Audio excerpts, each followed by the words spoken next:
আমার বাংলার শুরুতেই নজর রাখতে হচ্ছে। উত্তরবঙ্গে যে চা বাগানগুলো বন্ধ রয়েছে সেই চা বাগানগুলোতে নজর রয়েছে রাজ্য সরকারের, এবং শ্রমমন্ত্রীর তরফ থেকে বৈঠক করা হয়, বেশ কয়েকটি নির্দেশ দেওয়া হয়, বলা ভালো কড়া বার্তা দেওয়া হয়।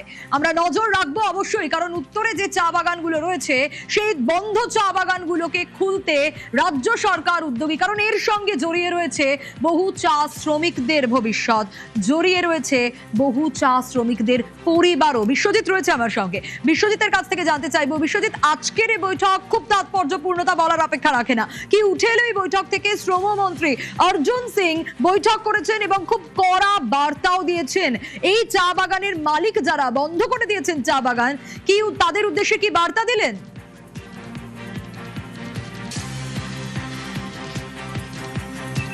যখন যেমনি কথা তেমনি কাজ।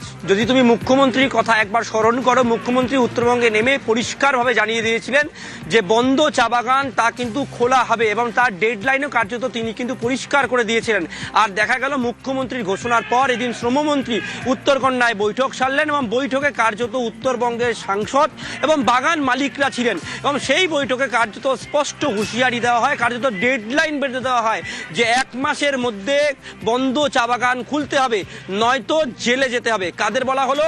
বাগান মালিকদের। প্রায় 30টির বেশি বাগান, যেটি উত্তরবঙ্গের বেশিরভাগ বাগান প্রায় বন্ধ রয়েছে, সেই 30টি বাগান মালিককে কার্যত স্পষ্ট হুঁশিয়ারি দিয়েছেন শ্রমমন্ত্রী অর্জুন সিং। আর অর্জুন সিং এর বার্তার পর কার্যত কিন্তু এক প্রকার বাগান মালিকদের মধ্যেও কিন্তু কার্য উৎসাহ দেখা গিয়েছে, কারণ অর্জুন সিং পরিষ্কারভাবে বলেছে যে বাগান বন্ধের যা বিষয় তা সরকারের সঙ্গে আলোচনা করুন, সরকার পরিষ্কারভাবে সহায়তা করবে। বাগান খোলা নিয়ে আগামীকাল কিন্তু শ্রম দপ্তরের প্রতিমন্ত্রী তিনি লংভিউ চা বাগান যাবেন, কারণ কার্শিয়াংয়ের এই লংভিউ চা বাগান দীর্ঘদিন ধরে বন্ধ রয়েছে, সেই বাগান খোলার ব্যাপারে মালিক কর্তৃপক্ষের সঙ্গে কথা বলবেন। শুধু তাই নয়, তুমি জানো যে চা বাগানে পিএফ, গ্র্যাচুইটি সহ একাধিক সমস্যা রয়েছে, সেই সমস্যা যদি মেটানো না হয় সেক্ষেত্রেও কিন্তু বাগান মালিকদের হুঁশিয়ারি দিয়েছেন শ্রমমন্ত্রী। 1 মাসের ডেডলাইন দেওয়া হয়েছে, কি সমস্যা রয়েছে তা কিন্তু গুরুত্ব সহকারে দেখা হবে রাজ্যের পক্ষ থেকে। যদি বাগান মালিকরা কোনো ধরনের সদার্থক ভূমিকা গ্রহণ না করে সেক্ষেত্রে কিন্তু বাগান মালিকদেরকে আইনি পদক্ষেপ নেওয়ার হুঁশিয়ারি দিয়েছেন শ্রমমন্ত্রী। তুমি যদি এদিন মিটিংয়ে দেখো যে কার্যত রাজু বিষ্টা, মনোজ টিগ্গা সহ উত্তরবঙ্গ উন্নয়ন মন্ত্রী এবং একাধিক প্রতিমন্ত্রীরা তারা কিন্তু বৈঠকে ছিলেন, এবং বৈঠকে ছিলেন মালিক পক্ষরা। এই মালিক পক্ষরা তাদের বেশ কিছু দাবি দেওয়া রাখেন, যে 30% জমি আগের সরকারের আমলে টি ট্যুরিজমের নামে দেওয়া হতো, এই সরকার ক্ষমতায় আসার পর তা কিন্তু 20% করেছে, এবং টি ট্যুরিজমের নামে কার্যত চা বাগান বিক্রি করে দেওয়া হচ্ছিল। এই ধরনের গুরুত্ব অভিযোগ করেছেন কিন্তু শ্রমমন্ত্রী। আগামী দিনে সরকার চা শ্রমিক এবং তাদের পরিবারদের পাশে রয়েছে, সেই ঘোষণা অনুযায়ী কিন্তু এদিন পরিষ্কারভাবে সাফ নির্দেশ দিয়েছেন শ্রমমন্ত্রী, এবং যাতে আশা করছেন বাগান মালিকরাও কার্যত 1 মাসের মধ্যে এই বন্ধ চা বাগান খুলবে বলে কিছুটা হলেও শ্রম দপ্তর সূত্রে আমরা জানতে পারছি। বেশ, কি বলেছেন শ্রমমন্ত্রী অর্জুন সিং আজ শোনাবো।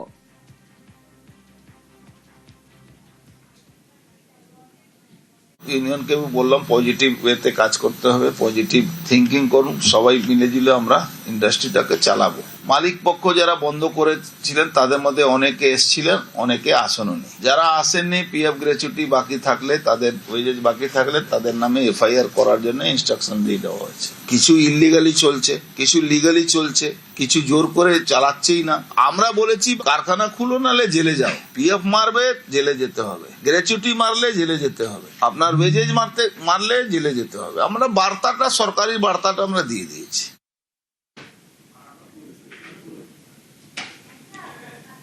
এবং এই যে বন্ধ চা বাগানগুলো বা চা শ্রমিকরা যারা রয়েছেন তাদের নিয়ে কিন্তু উদ্বিগ্ন রাজ্য সরকার প্রথম থেকে, তা বলার অপেক্ষা রাখে না। আমরা দেখেছি 313 কোটি টাকা ইতিমধ্যেই এই প্রকল্পের জন্য দেওয়া হয়েছে, চা শ্রমিকদের সুবিধার্থে দেওয়া হয়েছে, তাদের পরিবারের সুবিধার্থে দেওয়া হয়েছে, ঘোষণা করেছেন মুখ্যমন্ত্রী শুভেন্দু অধিকারী।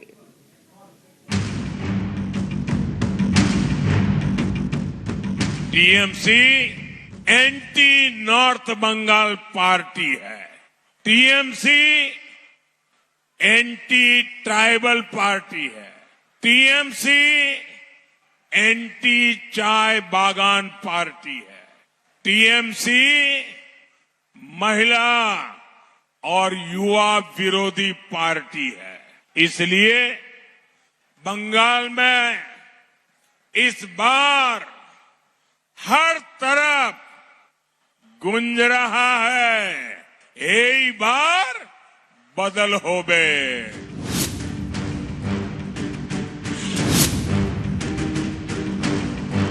বাংলায় পালা বদল বদলাচ্ছে উত্তরবঙ্গের চা বলয়ও।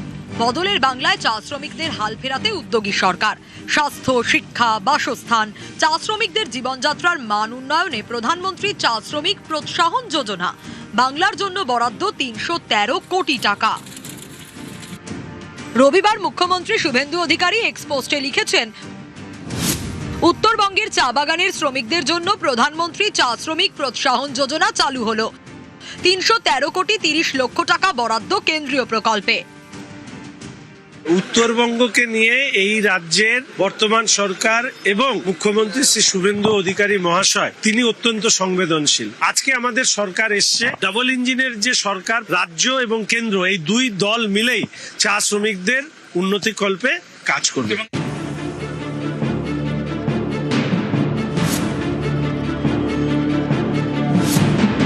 কেন্দ্রীয় এই প্রকল্পে বিশেষ নজর দেওয়া হয়েছে চা শ্রমিকদের স্বাস্থ্য, শিক্ষা, বাসস্থানে। চা শ্রমিক শিক্ষা যোজনায় বরাদ্দ হয়েছে ১৭৭ কোটি টাকা। চা শ্রমিক স্বাস্থ্য সুরক্ষা যোজনায় বরাদ্দ ৭২ কোটি টাকা এবং চা শ্রমিক আশ্রয় যোজনায় বরাদ্দ করা হয়েছে ৬৩ কোটি টাকা। আশ্রয় যোজনায় তৈরি করা হবে ৩২১টি বিশ্রামাগার, এর মধ্যে পাহাড়ে ৮৮টি এবং সমতলে ২৩৩টি। প্রতিটি বিশ্রামাগারে থাকবে অফগ্রিড সৌর বিদ্যুৎ ব্যবস্থা, স্বাস্থ্যসম্মত সিরামিক ফ্লোর যুক্ত শৌচাগার। এটা আমাদের বহু প্রতীক্ষিত ছিল। চা শ্রমিক অধ্যুষিত এলাকাতে শিক্ষাক্ষেত্রে একটা নতুন জোয়ার আনবে, স্বাস্থ্যক্ষেত্রেও কমিউনিটি হসপিটাল, ক্রেশ, এই যে নতুন নতুন পরিকাঠামোগত যেগুলো সুযোগ সুবিধা, সেগুলো কিন্তু শ্রমিকদের খুবই কাজে লাগবে। প্রায় ৬ থেকে ৭ লক্ষ চা শ্রমিক দারুণভাবে উপকৃত হবে। শুধু উপকৃত হবে না, উত্তরবঙ্গের কিন্তু অর্থনৈতিক একটা নতুন জোয়ার আসবে বলে আমরা মনে করছি। ২০০৯-এর লোকসভা ভোট, পাহাড় জয় বিজেপির। সেই থেকেই বিজেপির সঙ্গে উত্তরবঙ্গ। বাংলায় প্রবল সবুজ ঝড়েও পাহাড়ে পদ্মের চাষ। ২৬-এর বিধানসভা ভোটেও উত্তরে গেরুয়া ঝড়। এই উত্তরবঙ্গেরই আলিপুরদুয়ার, জলপাইগুড়ি, দার্জিলিং এবং কালিম্পং, ৪ জেলা নিয়ে উত্তরবঙ্গের চা বলয়। ৪ জেলাতেই ২৬-এ পদ্মের চাষ, তৃণমূল শূন্য। বদলের বাংলায় উত্তরবঙ্গের চা বাগানে উন্নয়নে জোর। উত্তরবঙ্গে গিয়ে পাহাড়ের ঋণ শোধের বার্তা দিয়েছেন মুখ্যমন্ত্রী। 2009 से आप जनता जनार्दन का आशीर्वाद हम लोग को ऊपर आप लोग दे दिया, हम लोग कुछ नहीं दे सका, अभी देने का टाइम आ गया है, वापस देने का टाइम आ गया है। सरकार आपको डेवलपमेंट इतना देगा, इतना काम करेगा, आप सबका आशीर्वाद बराबर हम लोग का ऊपर रहेगा। যেমন কথা তেমন কাজ। উত্তরের উন্নয়নে উদার হস্ত সরকার, একের পর এক পদক্ষেপ। এবার চা বলয়ের হাল ফেরাতে কেন্দ্রীয় প্রকল্পের অর্থ বরাদ্দ।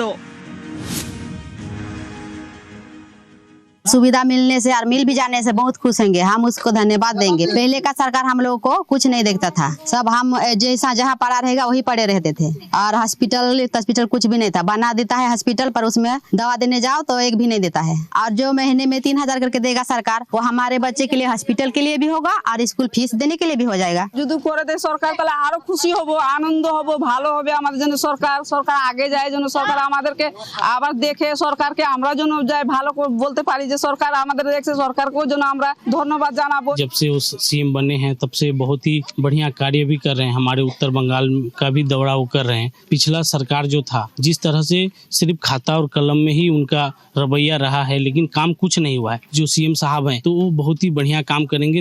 313 करोड़ रुपया अभी चाय बागान डेवलपमेंट के लिए दिए हैं, जैसे कि उससे घर बनेगा, स्वास्थ्य अच्छा होगा, रास्ता बनेगा, एजुकेशन का सुविधा होगा। নিউজ 18 বাংলা। শিল্পে নজর সরকারের, শিল্পে নজর রয়েছে বিজেপিরও। বদলের বাংলায় ডাবল ইঞ্জিনের গতি তা বলার অপেক্ষা রাখে না। তার কারণ শিল্পে এই বদলের বাংলায় নতুন সূর্যোদয়ের জন্য একেবারে হাতে হাত মিলিয়ে চেষ্টা চলছে। হ্যাঁ, রাজ্যে শিল্পের হাল ফেরাতে যেভাবে চেষ্টা করছে কেন্দ্রীয় সরকার, সেভাবেই চেষ্টা করছে রাজ্যের শাসক দলও।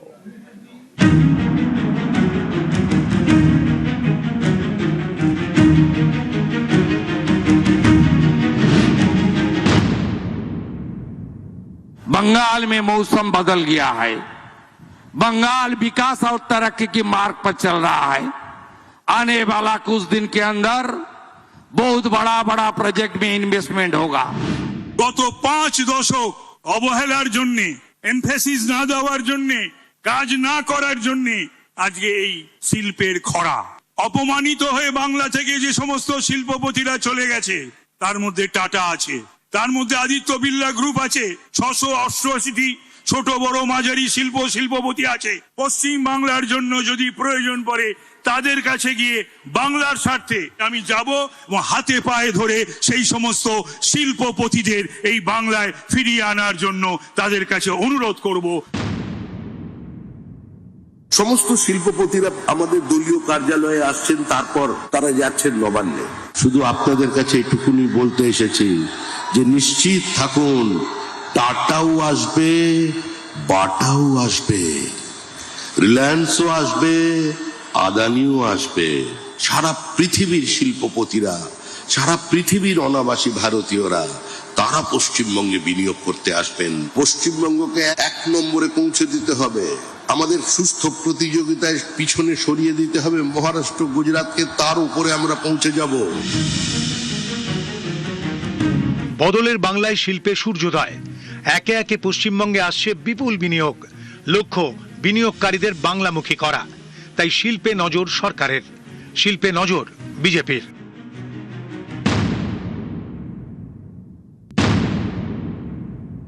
খরা কাটিয়ে উঠতে হবে। শিল্পই তো ভবিষ্যৎ। শিল্প না থাকলে কর্মসংস্থান নেই, চাকরি নেই। কি করে গেছে বিগত সরকার শিল্প নিয়ে, তো ভাবলে তো শিউরে উঠতে হয়। আমরা অঙ্গীকারবদ্ধ। বর্তমান যে ভারতীয় জনতা পার্টির সরকার, মাননীয় মুখ্যমন্ত্রী শুভেন্দু অধিকারীর নেতৃত্বে আমাদের এটা করতেই হবে। এটা খুবই আনন্দের খবর যে পশ্চিমবাংলার বিনিয়োগের জন্য বা পশ্চিমবাংলার শিল্প গড়ার জন্য বা এক্সপানশনের জন্য শিল্পপতিরা খুবই এক্সাইটেড। যে আমি একটি দিনের মিটিং এ দিল্লি গেছিলাম, সেখানে বাণিজ্য মন্ত্রী একটি মিটিং ডেকেছিলেন।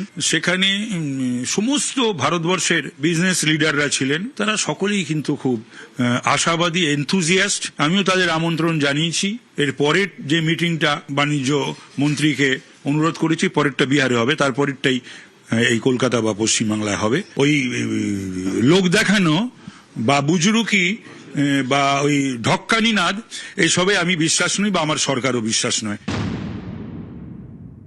এখানে এসেছেন আমেরিকা থেকে একজন এসেছেন প্রতিনিধি, তিনিও চান এখানে বিনিয়োগ করতেন। আমি আমার শিল্পমন্ত্রী মুখ্যমন্ত্রীর সঙ্গে তাদের যোগাযোগ করিয়ে দিচ্ছে। আমাদের বার্তা একটাই যে পশ্চিমবঙ্গকে আগের অবস্থায় ফিরিয়ে নিয়ে যেতে হবে।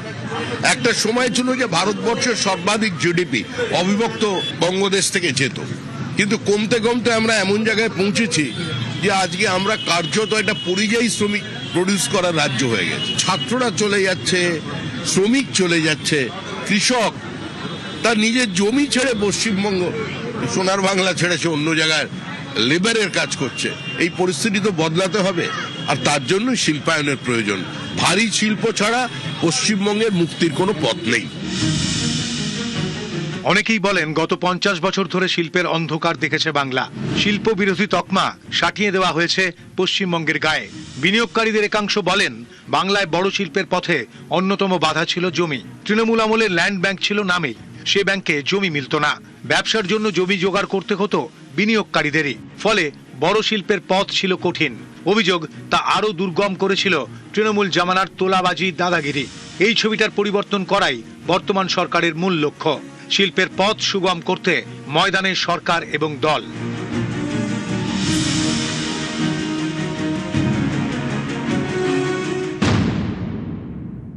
প্রথমত বলবো, ডবল ইঞ্জিনের সুফল আপনারা পাবেন। 100 কোটি টাকার বেশি যারা ইনভেস্ট করবেন, কোন পঞ্চায়েত, পুরসভা, কর্পোরেশন, জেলা পরিষদ, পঞ্চায়েত সমিতি থেকে পারমিশন নিতে হবে না। যত গন্ডগোল ওইখানে, যত দাদাগিরি ওইখানে, যত হ্যারাসমেন্ট ওইখানে, যারা 100 কোটি টাকার বেশি ইনভেস্ট করবেন তাদের সেন্ট্রালি সিঙ্গেল উইন্ডো সিস্টেমে WBITDC, environment department, land department আপনাদের এনওসি লাইসেন্স দেবে। আমরা চাই না আর একটা নন্দীগ্রাম সিঙ্গুর হোক। আমরা ডাইরেক্ট ল্যান্ড পারচেজ পলিসি চালু করেছি। প্রাইভেট ইন্ডাস্ট্রিয়ালিস্ট যারা এই রাজ্যে বিনিয়োগ করতে চান, ল্যান্ড কোনো সমস্যা হবে না। আমরা ডাইরেক্ট ল্যান্ড পারচেজ স্কিমে আমরা আপনাদের ল্যান্ড পারচেজ করে হ্যান্ডওভার করব। ল্যান্ড সিলিং পলিসি একদম চেঞ্জ করে দেব। It's a industrial friendly government. बहुत सारे लोग मुंबई में हमसे मिले हैं, एक बिल्डर मिले हमारा साथ। आपका यह परिवर्तन हुआ, आप लोग सिर्फ एक नया इंडस्ट्रियल पॉलिसी लाइए, हम रुपया लगाने के लिए तैयार है। 3 महीने के अंदर एक नया इंडस्ट्रियल पॉलिसी आपका सामने आ रहे हैं। आप लोग आइए, बंगाल का दरवाजा खुला हुआ है।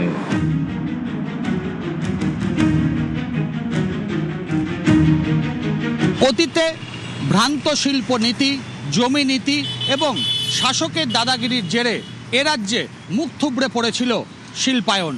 এবার বদলের বাংলায় শিল্প মানচিত্রে আমূল বদল আনতে চাইছে নতুন সরকার। লগ্নিকারীদের শিল্পবন্ধু বার্তা দেওয়ার পাশাপাশি ডবল ইঞ্জিনে ভর করে শিল্পে গতি আনাই এখন নতুন সরকার এবং বিজেপির কাছে পাখির চোখ। ক্যামেরায় পিন্টু সরকারের সঙ্গে ভেঙ্কটেশ্বর লাহিড়ী, নিউজ 18 বাংলা, কলকাতা।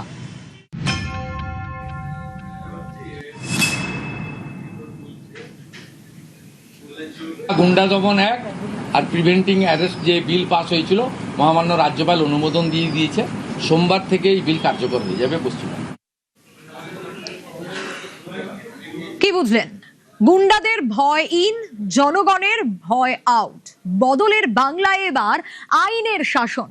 গুন্ডারা এবার ঠান্ডা হবে, তার কারণ আগামীকাল থেকেই গুন্ডা দমন আইন শুরু হয়ে যাচ্ছে। আগেই বিধানসভায় পাশ হয়ে গেছে, আর এবার আগামীকাল থেকে এই গুন্ডা দমন আইন শুরু হতে চলেছে। মুখ্যমন্ত্রী শুভেন্দু অধিকারী আগেই হুঁশিয়ারি দিয়েছিলেন, অভিযুক্ত বা সমাজ বিরোধীদের বিরুদ্ধে কঠোর ব্যবস্থা নেবে তার সরকার। এক কথায় জিরো টলারেন্স নীতি নেবে নতুন সরকার। আর এবার আপনারা প্রত্যেকেই জানেন যে গুন্ডা দমন আইন যে বিল, সেই বিল ইতিমধ্যেই পেশ হয়েছে বিধানসভায়, এবং শুধু পেশ হওয়াই নয়, সেই বিল ইতিমধ্যেই আইনে রূপান্তরিত হয়েছে। আগামীকাল থেকেই গুন্ডা দমন যে আইন, সেই আইন এ রাজ্যে লাগু হতে চলেছে। শুভেন্দু অধিকারী বা সরকার তারা স্পষ্ট জানাচ্ছে, যারা অপরাধী তাদেরকে যেমন গ্রেফতার করা হবে, তারা যেমন জেলে থাকবে, শুধু জেলে থাকাই নয়, তাদের বিরুদ্ধে একাধিক কড়া ব্যবস্থা নেওয়া হবে। যেমন তাদের ভিটেমাটি বিক্রি করে ক্ষতিপূরণও আদায় করা হবে সমাজ বিরোধীদের কাছ থেকে। অর্থাৎ একদিকে সরকার যেমন জিরো টলারেন্সের নীতির কথা বলছে, পাশাপাশি রং না দেখে প্রত্যেক অভিযুক্তকে অভিযুক্ত হিসেবেই চিহ্নিত করে সরকারের পক্ষ থেকে বা মুখ্যমন্ত্রী একেবারে রাজধর্ম পালন করার বার্তাও দিয়েছেন। সব মিলিয়ে আগামীকাল থেকেই এ রাজ্যে গুন্ডা দমন আইন কার্যকর হচ্ছে, যে আইনের মাধ্যমে অভিযুক্ত বা সমাজ বিরোধীদের বিরুদ্ধে কঠোর আইনি পদক্ষেপ নেওয়ার সংস্থান রয়েছে। ক্যামেরায় সনতের সঙ্গে ভেঙ্কটেশ্বর লাহিড়ী, নিউজ 18 বাংলা, কলকাতা। যারা অপরাধিক তত্ত্ব আছে, যে অপরাধিক সমাজ বিরোধী যারা আছে, তাদেরকে আগাম সচেতনতামূলক কার্যপদ্ধতি হিসেবে বা তাদেরকে আগে থেকে অ্যারেস্ট করার যে অধিকার পুলিশের হাতে যাচ্ছে, এতে অনেক সময় গন্ডগোল লাগার আগেই বা গন্ডগোল শুরু হওয়ার আগেই, দাঙ্গা শুরু হওয়ার আগেই দাঙ্গাকে আটকে দেওয়া যাবে, গন্ডগোলকে আটকে দেওয়া যাবে। সেটা তো ল অ্যান্ড অর্ডারের পক্ষে ভালো হবে। দেখুন, যারা অপরাধী তাদের শাস্তি হোক, তা নিয়ে কোনো সমস্যা নেই, কিন্তু এই বিল যদি মিসইউজ হয়, বিশেষ করে গত শতাব্দীর 30-এর দশকের যে ফ্যাসিস্ট মডেল জার্মানি, ইটালি, নিরপরাধ লোক যদি এই বিলের দ্বারা ইমপ্লিকেটেড হয়ে যায়, এই বিল যদি রাজনৈতিক প্রতিপক্ষদের বিরুদ্ধে ব্যবহার হয়, এটা গণতন্ত্রের জন্য কখনো কাম্য নয়। বিলের প্রধান যে কন্টেন্ট, সমস্যা নেই, কিন্তু এই যে সুইপিং পাওয়ার্স ইংরেজিতে যাকে বলে দিয়ে দেওয়া, সুইপিং পাওয়ার্স যদি চলে যায় এবং যদি আপনার ন্যূনতম বেসিক ফান্ডামেন্টাল রাইট গুলো আক্রান্ত হয়, আমি এখন একা বলছি না।